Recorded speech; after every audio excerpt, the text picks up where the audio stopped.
डाला के 12 वर्ष की तपस्या और सांबर आने के बाद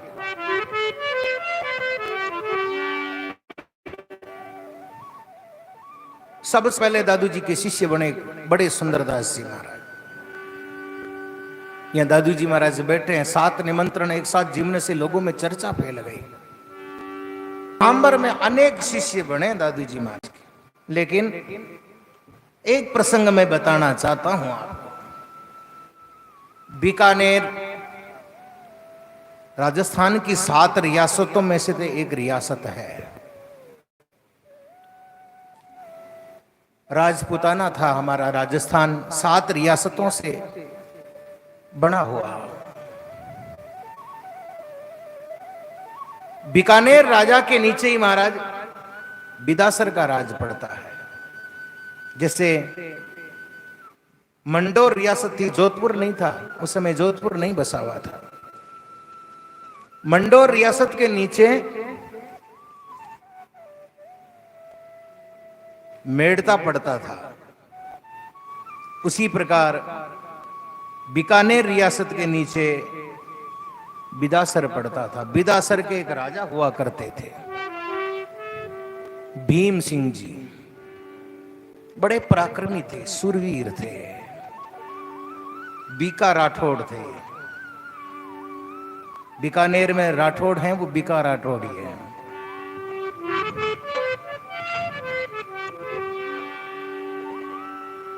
पहले भी बताई मैंने बात, जब मुगलों का शासन आ गया, साम्राज्य था,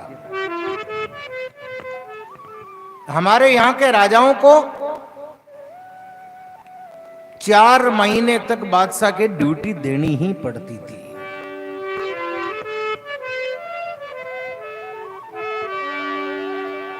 बीकानेर के राजा के छोटे भाई बिदासर के राजा भीम सिंह जी, ये एक समय मुगल बादशाह अकबर की सेना के सेनापति थे और सेना लड़ने गई काबुल की ओर। काबुल से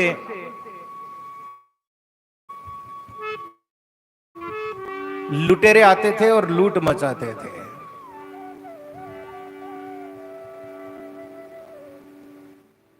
भारत की सेना का नेतृत्व महाराज भीम सिंह जी कर रहे थे और रणभूमि में अस्त्र शस्त्र, तीर, तलवारें चली। उस समय यही था, युद्ध इनसे लड़ा जाता था, भाले, तीर, तलवार। मुगलों में अकबर के समय ही महाराज सबसे पहले तोपें और बंदूकों का इस्तेमाल हुआ था। महाराणा प्रताप से हल्दी घाटी का विश्व प्रसिद्ध युद्ध है, इसमें पहली बार तोपों की और बंदूकों की महाराज अकबर की सेना 85,000 सेना महाराणा प्रताप के 30,000 सैनिकों के सामने लड़ने आई थी। हल्दी घाटी का भारी दल बल था और तोपें थी, जहां तोप पड़े वहां सेना का स्वाहा। इनके पास में साधन नहीं था। महाराणा प्रताप का साम्राज्य चित्तौड़ में था। फिर ये राणा प्रताप की महाराज युद्ध नीति की चाल थी। वो युद्ध हल्दी घाटी में इसलिए लड़ा गया, वो युद्ध अकबर नहीं महाराणा प्रताप जीते थे। कैसे जीत गए? इतनी भारी सेना और तोपें, बंदूकें। बोले महाराज उसका एक ही मार्ग था अंदर घुसने का, वो बड़ा सकड़ा था जहां तोपें प्रवेश नहीं कर सकती थी। ये एक युद्ध नीति का हिस्सा था। इसी प्रकार महाराज ये भीम सिंह जी भारत की सेना के सेनापति थे अकबर के। इनको काबुल में युद्ध करने के लिए भेजा गया, प्रतिनिधित्व करने के लिए। उस समय भारत की सेना हारी, सारे सैनिक शहीद हो गए। ये भीम सिंह जी भी वहीं पर गिर पड़े, घायल हो गए, लेकिन इनको मृत समझ लिया गया। भाई हमारी सेना में कोई भी जीवित नहीं बचा। जीवित नहीं बचा तो मृत हो गए। समाचार दिल्ली से बीकानेर पहुंच गया, बिदासर आ गया। ये राजपूत घराना था महाराज, राज्य वंश था।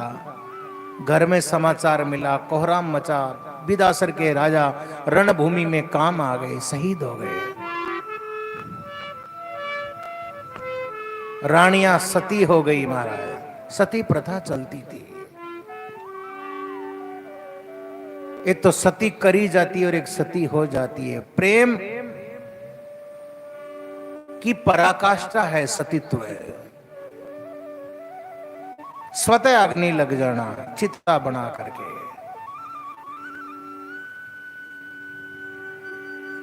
अनेक भारत भूमि में ऐसी सतियां हुई है महाराज, गांव गांव में आज भी उनका पर्चा आता है।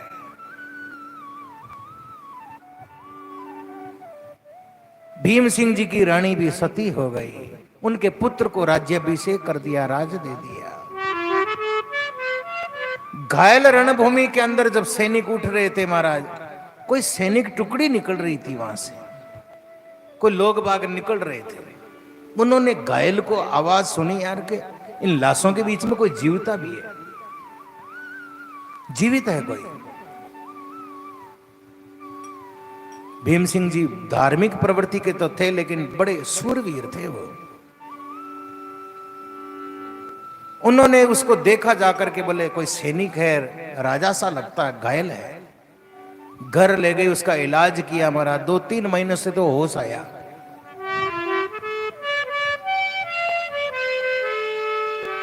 शरीर के घाव भरते भरते 6 महीने हो गए। ये इतिहास है महाराज, आज भी इतिहास में पढ़ाया जाता है।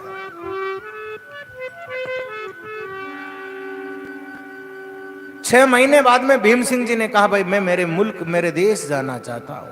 तैयार हो गए वापस, शरीर के घाव भर गए। तो जिन लोगों ने उनको उठाया था, उन्होंने उनको घोड़ा और रास्ते का खर्चा भी दे दिया। ये राजा है, कहां जाएगा, खर्चा वापस आ जाएगा, लो महाराज। भले लोग थे। भीम सिंह जी घोड़े पे सवार होकर के अपने मुल्क की ओर चल पड़े।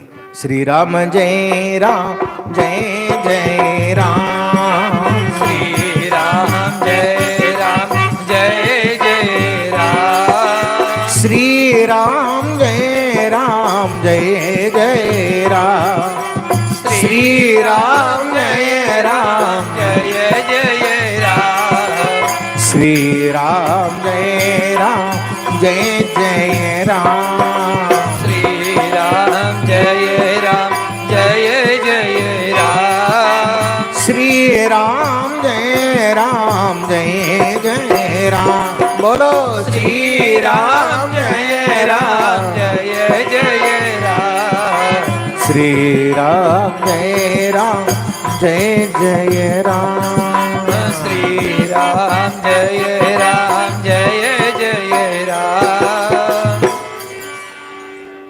मथुरा आए सबसे पहले महाराज, वही रास्ता था काबुल से मथुरा आए दिल्ली होते हुए।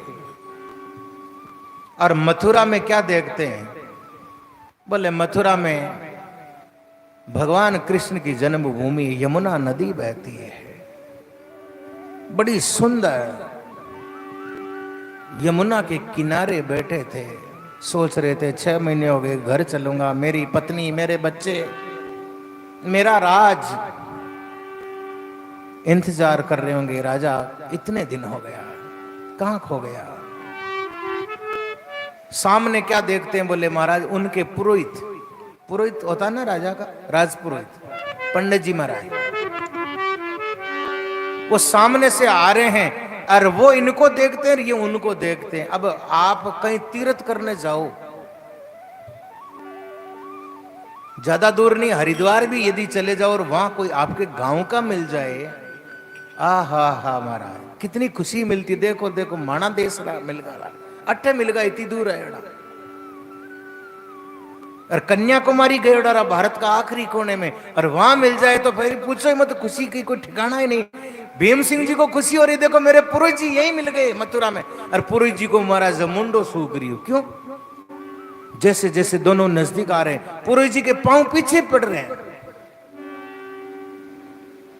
घबरा गए। पुरोहित जी का नाम प्रहलाद जी था महाराज, पंडित जी महाराज। वो घबराने लगे, मुंह खुला का खुला। भीम सिंह जी ने आके कहा, क्या हुआ महाराज? प्रहलाद जी महाराज। प्रहलाद जी हाथ करे, महाराज आप जीवित हो, आप जिंदा हो? क्यों, क्या हुआ?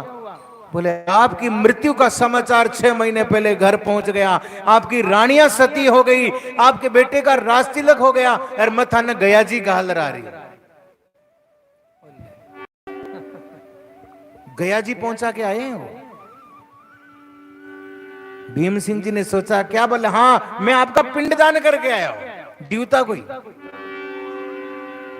मरिया पाचे तो पिंडदान कर ही है हमारा, जीवता ही करे। भीम सिंह जी ने बताया, मेरे साथ में ऐसा हुआ रणभूमि में, और जब रानियां सती हो गई, तिलक हो गया, अब मैं जाके क्या करूं? अब मैं वहां जाकर के क्या करूंगा जहां मेरा कोई अस्तित्व नहीं रहा। दुनिया खत्म हो गई महाराज। भीम सिंह जी ने कहा, पुरोहित जी ने कहा, भाई मैं भी आपके साथ ही रहूंगा महाराज, ये दुनिया है तो ऐसी। बैराग को देख, खरबूजे को देख खरबूजो रंग बदल जाएगा।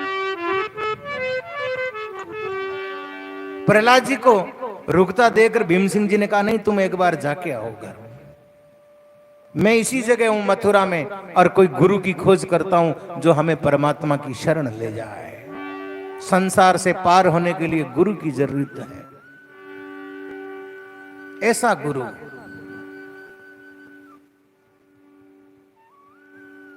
जो मुझे बहुत प्यारा हो, परमात्मा को प्यारा हो, जो शब्द सुनावे, भरम मिटावे, करे जगत से न्यारा, लागे माने सतगुरु मोई पिया।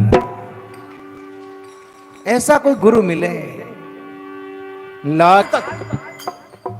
भीम सिंह जी वहीं पर लाल वस्त्र धारण कर रही है, संतों की शरण में जाते हैं, सत्संग श्रवण करते हैं कि ऐसा गुरु मिल जाए कोई जिसकी वाणी ब्रह्म स्वरूप हो, जिसको सुनने के बाद में सारे जीवन के संकट हट जाए और संशय मिट जाए और जीव परमात्मा की शरण हो जाए। चतुरा नागा जी एक महात्मा थे मथुरा में, उनके पास में गए कि महाराज मैं आपको गुरु बनाना चाहता हूं, आपकी शरण चाहता हूं। चतुरा नागा जी ने कहा, आजकल का गुरु तो मांझियान का उड़ी के कोई अवेर मऊ चेला बने, लेकिन वो गुरु ऐसे थे महाराज, समर्थ थे, चेलों की भूख नहीं थी वहां। और जो चेला का भूखा हुए वे गुरु जी महाराज दुनिया तिरे भी कोनी। और बताई दो मैं, तिरा वाला गुरु दूजा है, तिर वाला चेला ही दूजा है। ए बनिया हूं कहीं भी ना हुए ते समझो भाई मन पुण्य मिल जाए, कहीं भी ना हुए। तिरने का मार्ग कुछ अलग ही है, वो रास्ता ही अलग रह गया है। महापुरुष के वे देखो, चतुरा नागा जी ने कहा कि भाई तू, मैं तुझे शिष्य बना लेता। वो बड़ी सुंदर कथा आती है चतुरा नागा जी की, महापुरुष थे वो। लेकिन तुम दादू जी की आत्मा हो और दादू जी की शरण हो, उनके शिष्य बनो। ये दादू जी कौन है?